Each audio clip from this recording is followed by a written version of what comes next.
Time management आज के समय की सबसे बड़ी प्रॉब्लम। आप एक बिगिनर है, आपने अभी फाउंडेशन स्टार्ट करा है और आपका टाइम जो है मैनेज नहीं हो पा रहा है। इस बात से आप बहुत ज्यादा परेशान है और आप कंफ्यूज हैं कि भाई किस क्लास को छोड़ा जाए, किस क्लास को करा जाए, कौन सी पीपीपी प्रैक्टिस करी जाए, कौन सी बुक से प्रैक्टिस करी जाए। इन सब सवालों के जवाब मैं आपको देता हूँ। देखो, सबसे सिंपल चीज ये है कि आप टाइम को मैनेज करने के लिए चीजों को ऑल्टरनेट डेज पे कीजिए। जैसे मैं आपको बताता हूँ, जब मैं अपना फाउंडेशन कर रहा था तो मैंने क्या किया था।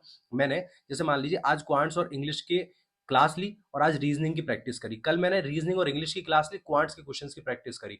इसी तरीके से ऑल्टरनेट डेज पे लेके चला और आराम से 3 मंथ्स में फाउंडेशन कंप्लीट हो गया। और इसी तरीके से काम किया जाता है। देखिए, प्रैक्टिस आप स्किप नहीं कर सकते। अगर आप ये सोच रहे हैं कि मैं प्रैक्टिस स्किप कर देता हूँ, केवल और केवल क्लासेस करता हूँ, प्रैक्टिस बाद में करूंगा, तो मैं आपको बता रहा हूँ जैसे आप क्लासेस कंप्लीट करेंगे उसके बाद जब आप प्रैक्टिस करने बैठेंगे आपसे एक क्वेश्चन नहीं हिलेगा। और ये सच्चाई है, ये गलतियां काफी लोग करते हैं। उन गलतियों से ही सीख के मैं आपको चीजें बता रहा हूँ। इसीलिए प्लीज ऑल्टरनेट डेज पे लेके चलिए। इंग्लिश को आप डेली लेके चल सकते हैं क्योंकि इंग्लिश में आपको रीडिंग करना है और कुछ क्वेश्चंस की प्रैक्टिस करनी है। इंग्लिश इतना ज्यादा प्रॉब्लम नहीं करेगी, प्रॉब्लम क्रिएट करती है रीजनिंग और क्वांट्स।